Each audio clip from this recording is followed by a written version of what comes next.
inspired by attires from the Roman Senate. Exactly. Exactly. That's avant-garde. That's what they call it. And of course, in the spirit of the royal visit to Nigeria. All right, I see where it's coming from. Exactly. Take it away, my brother. Good morning. Welcome to Kakaki Social. I am Ohimaya Maize. This is the segment of the show where we spotlight the issues that shape conversations in the Nigerian social media. So what's trending this morning? Top on the trends this morning, the hashtag Royal Visit Nigeria was trending for a couple of hours yesterday in the Nigerian social media. The Prince of Wales, Prince Charles, the next in line to the British throne, and his wife Camilla, the Duchess of Cornwall, were in Nigeria yesterday in continuation of their visit to West Africa. They landed in Nigeria yesterday and were received by President Muhammadu Buhari at the villa. This issue got a lot of Nigerians talking in the social media. Let's take a look at how that panned out in the Nigerian social media yesterday. Hashtag Royal Visit Nigeria trending yesterday. Clarence House, the official Twitter account of the Royals, tweeted, "Their Royal Highnesses have arrived in Nigeria as they continue their royal tour of West Africa. Hashtag Royal Visit Nigeria." And they shared some images from that arrival. And then also Rebecca English, the royal reporter for the Daily Mail UK, posted a video of the arrival of the Prince of Wales and the Duchess of Cornwall, tweeting, said, "Prince Charles and the Duchess of Cornwall have landed in Nigeria. Hashtag Royal Visit to Nigeria." Let's take a look at that very short video.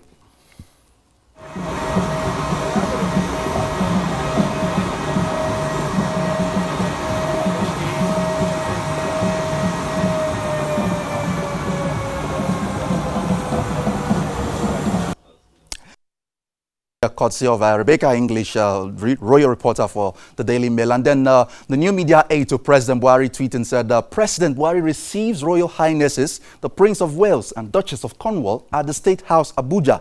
Hashtag Royal Visit Nigeria." He also embedded a short video of that arrival. Let's take a look at that reception.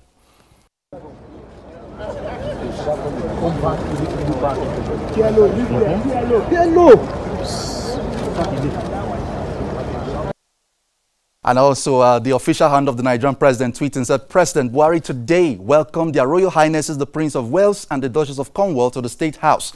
Hashtag Aso Villa today. Hashtag Royal Visit Nigeria." And some images were embedded. Let's take a look at some of those images embedded in that tweet. President Buhari shaking hands with the Prince of Wales, the next in line to the British throne. And they're standing beside the wife, Camilla, the Duchess of Cornwall. And these are images from the president's official handle yesterday. Quite an extraordinary event. And Rebecca English also, who really covered yesterday's development, posted this short video. She said, "This is just lovely. The Emir of Kano arrives to greet Prince Charles in a Rolls Royce the Queen used in Nigeria in 1960. We think." Hashtag Royal Visit Nigeria. Let's take a look at how the Emir of Kano arrived in style yesterday.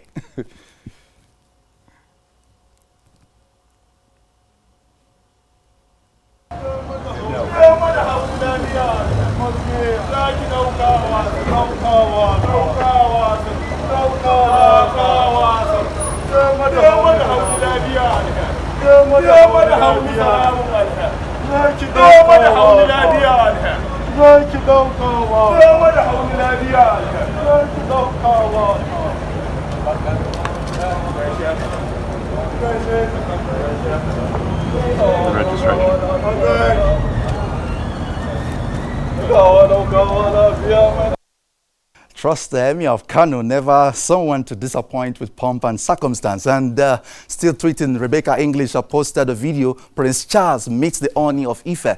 Let's also take a look at that short video that captured the moment the Oni of Ife and Prince Charles were having a tete-a-tete.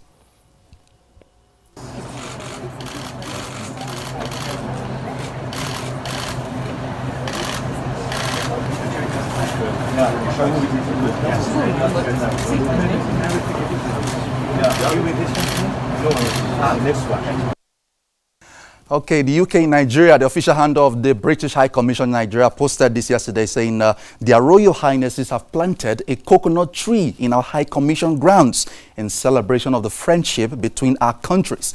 Hashtag Royal Visit Nigeria. They attached some images there. You can see in that image Prince Charles planting a coconut tree within the premises of the British High Commission in Abuja to symbolize the relationship between Nigeria and the United Kingdom. And then we go on and take a look now at how Nigerians were talking about this on social media. Royal Blood tweeting said, Prince of Wales and Duchess of Cornwall touched down in Abuja. Soon, you will hear this visit is another Buhari achievement. Hashtag royal visit in Nigeria. And then let's take a look at from Abdul_Mo tweeting said, so pleasing in the eye, our royal men dress beautifully in different royal traditional attires. In briefing, both their politicians and royal men dress in suit. This is adorable. Of course, yesterday, the British at the residence of the British High Commissioner Paul Arkwright, Prince Charles met with Nigeria's traditional rulers sitting there. You can see the Sultan of Sokoto, and next to him also there is the Oni of Ife, behind the Sidi Oba of Benin, the red cap, and of course behind the Sultan of Sokoto you can see the Emir of Kano. They had a little engagement yesterday with Prince Charles at the residence of the British High Commissioner to Nigeria. And still tweeting Nigerians, Damola Adebayo posting said, one thing that Nigerian elites won't emulate in this picture is humility and responsibility. The Duchess holding her handbag and umbrella by herself, even while receiving salutes. Hashtag royal visit Nigeria. And then from Davoski for Life, Prince Charles of Wales is welcome to Nigeria. The giant of Africa, the largest statistics of malnourished children globally, the largest number of out-of-school children, the largest number of extremely poor people globally, highest number of HIV-infected babies, hashtag royal visit Nigeria. And then from Ozosi Christian, this video of Prince Charles and Ghana First Lady, Ghana President and Camilla having a great time is just too amazing. I believe we can have our own Nigerian version of it too. Hashtag royal visit Nigeria, sharing a video of the President of Ghana. And of course, before Prince Charles landed in Nigeria yesterday, he was in Ghana with his wife. This happened before they came to Nigeria. Let's take a look at this short video.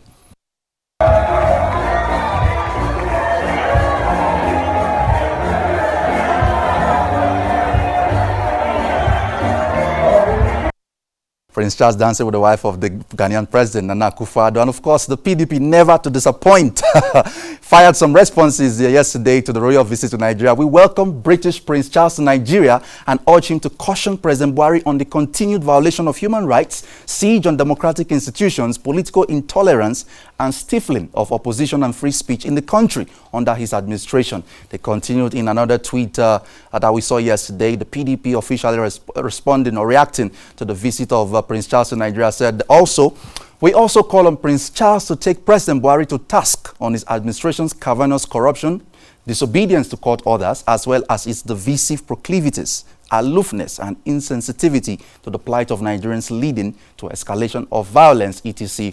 The PDP, Nigeria's leading opposition party, making its own position yesterday on the royal visit to Nigeria. You recall that earlier in the week, it was reported in the Nigerian media that the United States Institute of Peace has predicted victory for President Muhammadu Buhari in 2019. Before that, of course, The Economist of London had filed a report where it endorsed, or rather also predicted, that the PDP presidential candidate Atiku Abubakar was likely to win the 2019 elections. So we did something on social media. Kakaki Social, on his Twitter handle, conducted a poll asking Nigerians which of these two predictions they thought was more credible. And that poll has been on since Monday. Nigerians have been voting. And in the midst of that poll, which, as you would see very shortly, The Economist was leading at 90% of over 3,000 votes that had been cast. And the United States Institute of Peace was at 10%, below, far below in that poll. The United States Institute of Peace yesterday officially issued a statement in reaction to Kakaki Social's Twitter post, stating that it never endorsed or never predicted that President Buhari was going to win the 2019 elections.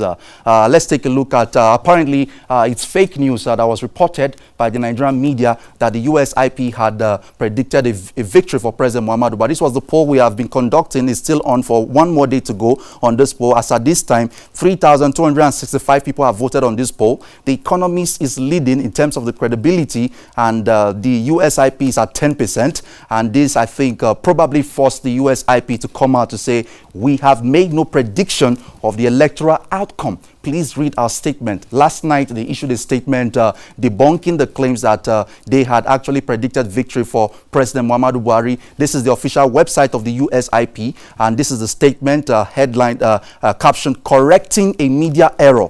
USIP makes no prediction on Nigerian election." A few Nigerian newspapers reported erroneously this week that the U.S. Institute of Peace has made a prediction about the possible outcome of Nigeria's 2019 presidential election.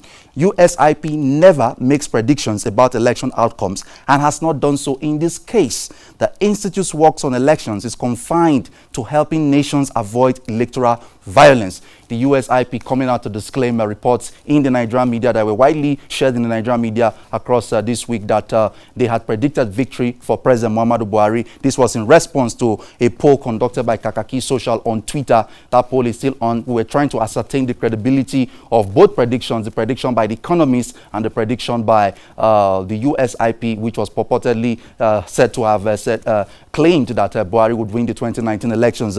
They've come out to denounce that claim in a statement on their website, which is breaking. It's actually a breaking news this morning in the Nigerian media. Let's go on to other issues that were trending yesterday. Peter Obi will not put Atiku in trouble. The words of Peter Obi, the vice presidential candidate of the PDP, are being used against him and the PDP ahead of the 2019 elections. Things that he said a couple of years back are now coming back and now resurfacing in the Nigerian social media. Let's take a look at a particular video that is being shared in the social media right now, where he said something about how the previous administrations of Nigeria did nothing about the MDGs. Meme Central NG posted this video saying Peter Obi has finished PDP. Part 2. Let's take a look at that video and the comments that followed in Nigerian social media. Part of the MDG, Millennium Development Goals, in 2000. In 2000, Nigeria was the signatory to it. China was the signatory to it. What did China do? China went back to China and mainstreamed all the MDG policies in their developmental agenda. Yeah. From the national government to regional government, and Nigeria went to sleep. To government, and Nigeria went to sleep. To local government. So it is all inclusive. Yeah. And they made it in such a way that every Chinese knew what it is all about. And they worked. And we couldn't do the same here. No, we didn't do the same. Hey, Chinek. Because if we had done the same, nobody would be able to deviate. So within the 15 years, from year 2000, they signed it, to year 2015. Year 2000, they signed it, to year 2015. China achieved all the goals of the MDG. In some and way, Nigeria did not achieve one goal of the MDG. And Nigeria did not achieve one goal of the MDG. And Nigeria did not achieve one goal of the MDG. Jesus Christ. Okay, now let's go to the comment section. Kapona Lai tweeting said, Peter Obi has made Rotimi Amechi's job easier for him. He's actually the chief campaigner for APC. He never knew such a day as this will come when he will be running for office under PDP. My people, guide your mouth. What you say today will come to haunt you tomorrow. More reactions from Nigerians. From 1T Budget tweeting said that the APC has finally weaponized the PDP against itself. A very smart move. Let's use you to campaign against yourself. Our reactions to the video you just watched of Peter Obi stating that over 15 years before 2015, Nigeria achieved nothing in the MDGs. And then Sunu Sisa that tweeted said, these past and audit interviews by Atiku and Peter Obi are confessional statements of complicity in the grand heist on our treasury. Lawyers will tell you that confessional statement is the best of all evidence because it requires no corroboration. Never again. Talkback Oluwaseun tweeting said that this is why the PDP leaders in the Southeast were not happy with his nomination as the VP candidate. He has demarketed the party so much in the past. And we saw this tweet from Demo GD. What if he's honestly trying to come back to make amends? At least he realized this and boldly spoke about it. Hashtag turn the table. And then we saw this tweet from Artemis Blanche. We saw this tweet. Peter Obi, you are doing bad though. Why are you exposing Atiku's backside to the whole world? It's like you are trying to say he's a bad presidential candidate. I need to think this through now. and not very good publicity for the PDP this morning. The comments from Nigerians on this video. Adim for Christ tweeting saying, seriously, I wonder how it's difficult to distinguish between a supporter of the Nigerian project and a party supporter by some folks. Obi is a supporter of the Nigerian project. He made those statements while in the PDP. He is my man, come rain, come sun, articulating.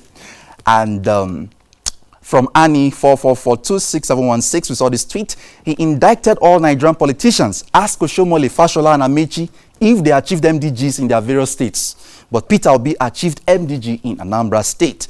Cutting Peter Obi some slack there. From that issue, now we move to a very interesting, very serious issue that broke in the social media. This is Captain Sani Zakari of the Nigerian Army, who his issue came into the limelight yesterday in the Nigerian social media. He was injured in battle and he's been hospitalized. And let's take a look at a tweet that captured his current situation. As you can see, Babango Suleiman tweeting said, "This is Captain Zakari Sani.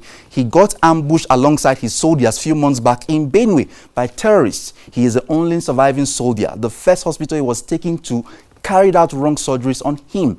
They couldn't even identify the problem."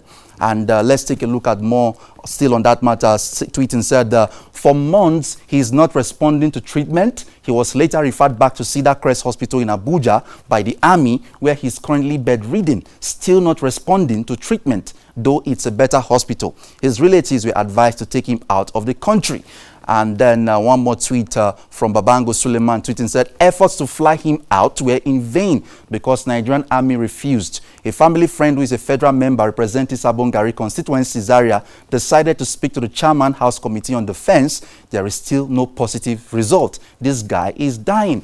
Certainly not the way to treat the men in uniform. As you can see, that's Captain Zakari Sani. While he was in active service, he gave his best to this country. He served this country. We're using this opportunity to call on the Nigerian military, the Nigerian army, the Nigerian defense authorities to look into the situation. We definitely have the resources and what it takes to fly this guy to anywhere in the world to get the right treatment that he deserves so he can live. So this is a call to the Nigerian Army and Chief of Army Staff, Lieutenant General Buratai. We hope you are watching, or some of your handlers or people within the ranks of the Nigerian military are watching this.